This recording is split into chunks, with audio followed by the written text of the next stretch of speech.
Hi guys, I'm here to share a very quick and easy recipe of Sindhi Kadhi. It's super simple, very nutritious. Again, has good amount of vegetables and the base is gram flour or besan, which is a good source of protein. So for that, I take at least 5 vegetables. So that is your carrot. Now do not cut the carrot too thin. Keep it a bit thick and long. Okay, then the cluster beans, which is your gavar, potatoes, normal beans, and drumsticks. So now this is how I've cut the gavar or the cluster beans. So just the sides, just cut the sides. The beans medium, the drumsticks also medium, and the potatoes also do not cut it too small. This is fine. Okay, and the carrots have to be long and a bit fat. Okay, now we're going to soak it all in water. I usually soak all the veggies in warm water, so that's what I'm doing.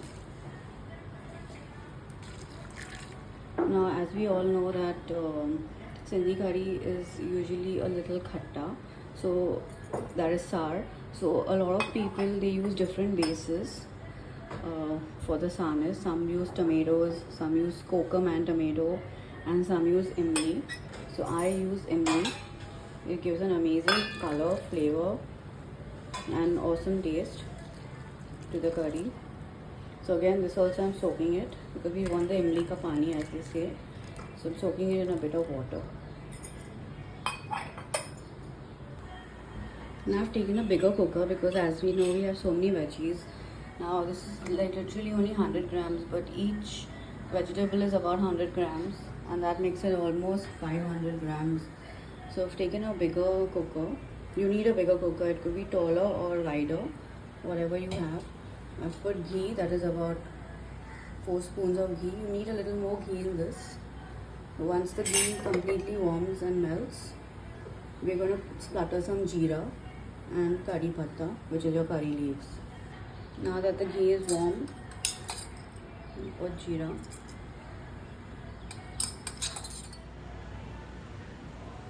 Now, after the jeera, we are putting the curry leaves, a handful of them. The curry leaves, also known as kadi patta.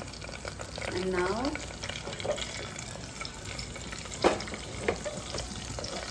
we are going to add the main ingredient, which is your gram flour, that's the besan.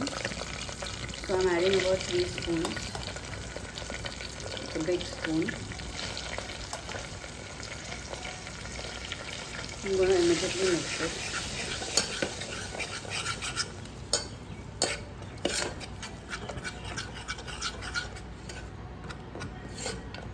Keep mixing it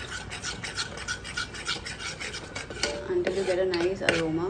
Don't allow the besan to burn, but it needs to be cooked for at least a minute or two.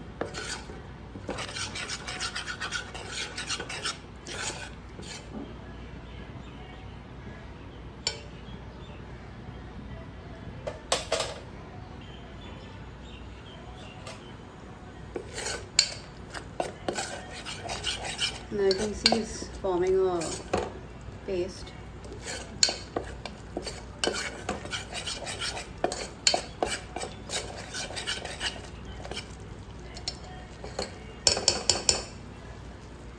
It takes about a minute. Yeah, you can get the fragrance now of the besan cooking.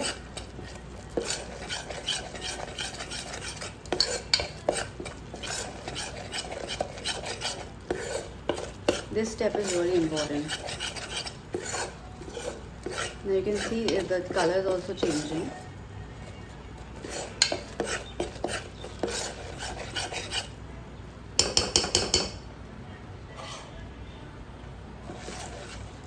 Now you can see it's getting a bit brown.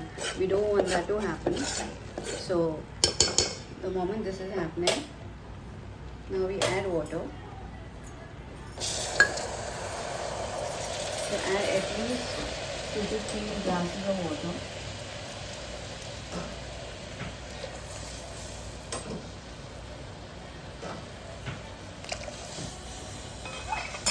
don't need to add all the water at one time. You can add it in batches. So we've added it once, and now we need to completely stir it because we don't want the besan to be lumpy. Now you can see it's already soaked in the water and it's again becoming a thick paste. So we need to add more water.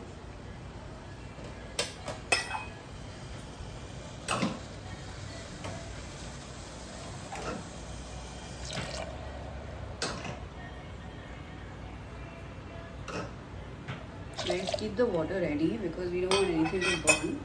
And now again stir it.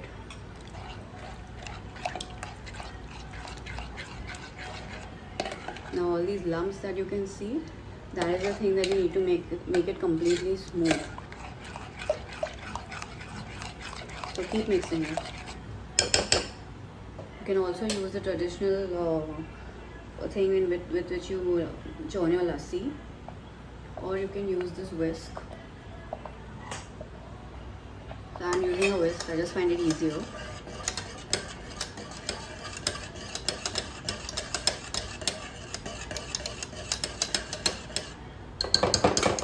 You can see it's already become smooth. Now after churning it, you can see that this consistency is completely smooth. There are no lumps of besan. Now we add salt, at least 3 to 4 spoons because we have so many veggies going in. You can also add less and then later on add a bit more. A bit of turmeric.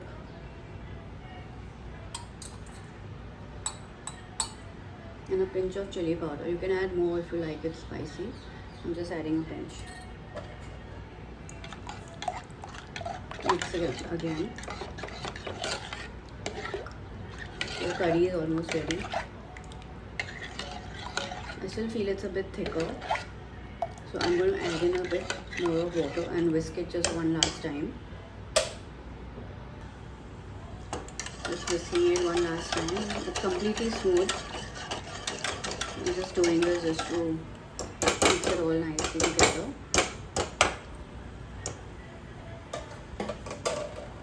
Now whatever are your soaked veggies, we're just going to add all of them in this curry. So I'm just adding all of it.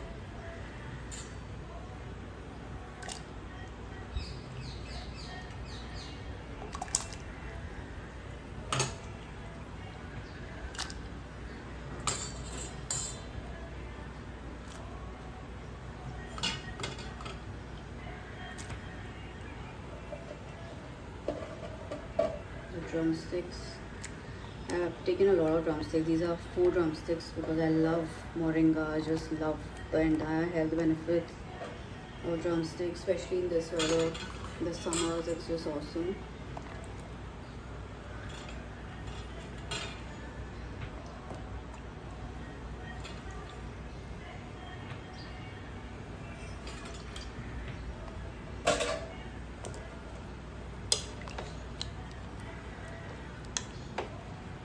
So you can see I have taken such a tall cooker and still I have filled it up to the brim. So that's how it is. That is why it's essential to take a bigger cooker or a tall cooker, and that's it.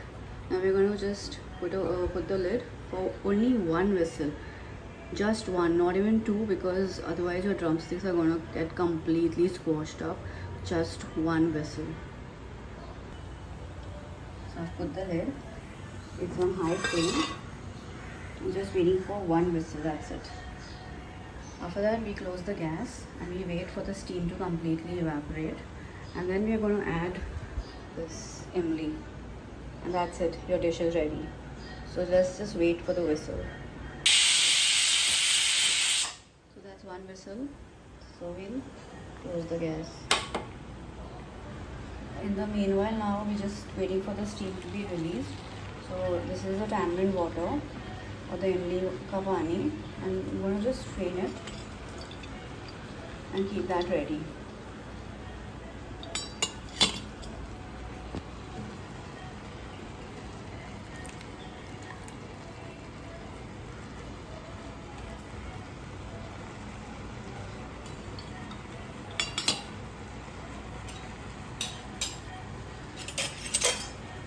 And keep straining it.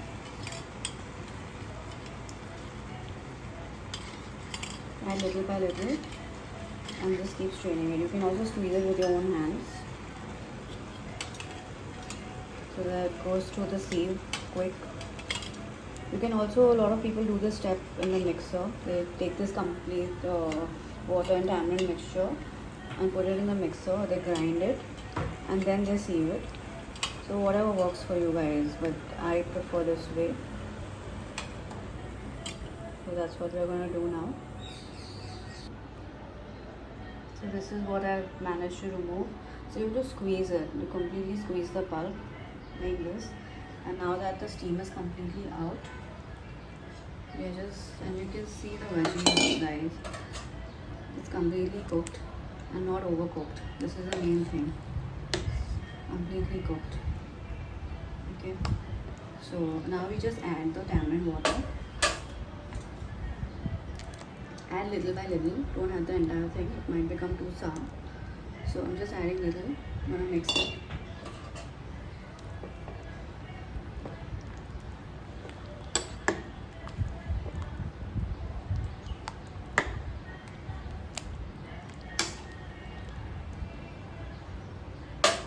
And the best part about tamarind is even if it goes in a bit much, you add a little more salt, so the sourness completely gets cut off.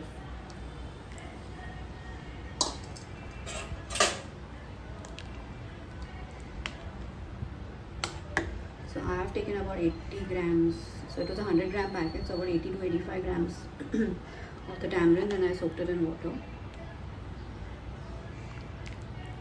And that's it, your Sindhi Kadhi is ready. A lot of people, as I already mentioned, they prefer tomatoes and kokum etc. to get the curry sour. But this is my version, and it's an awesome version. A lot of Sindhi households do use this method. Also, a lot of people in the vegetables, they add okra, that is bhindi. I don't prefer that because again, for the bhindi, you cannot just put it. You need to fry it and then put it, because or else it's going to become mushy in this curry. So these are the 5 veggies which I use, and it just tastes amazing. You can pair it with rice. You can have it just like that. So that's your simple, nutritious Sindhi curry which is ready. Do let me know, try it and let me know how you guys like it. Thank you for watching, guys. Please subscribe. Thank you. Bye bye.